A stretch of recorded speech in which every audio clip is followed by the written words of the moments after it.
Network News. Nagpa siya ang Commission on Elections na magsampa ng kaso laban kay Pagbilao Quezon Mayor Angelica Portes tatlong hari kaugnay ng umano'y vote buying noong 2025 elections. Patay sa opisyal na resolusyon ng Comelec and Bank na inilabas matapos ang deliberasyon noong Pebrero 12, 2026. Inaprubahan ng komisyon ang rekomendasyon ng kanilang Law Department na magsampa laban sa alkalde para sa paglabag sa Section 261A ng Omnibus Election Code. Sa reklamo na inihain ni complainant Edmundo Bote Antipolo, inilahad na noong Mayo 11, 2025, isang pagpupulong ang isinagawa sa isang lugar sa Pagbilao, Quezon kung saan umano'y nangako ng perang kapalit ng suporta sa eleksyon. Ayon sa affidavit, sinabi umano na may halagang 6,000 na ibibigay sa bawat coordinator bilang kapalit ng pangangapa kasama pa ang pangakong buwan ng allowance kung mananalo ang kandidato. Kalaunan, may ibinigay din umanong sobre na naglalaman ng 51,000 pesos na ipamamahagi sa halagang 3,000 piso bawat individual.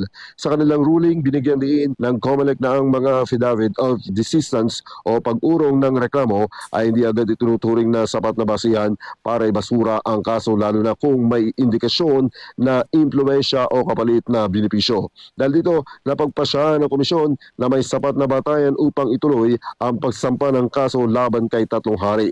Ang vote buying ay nanatiling isang seryosong problema sa halalan sa Pilipinas at itinuturing na paglabag sa batas kung saan ang pagbibigay ng pera o pabor kapalit ng boto ay may kaukulang parusa.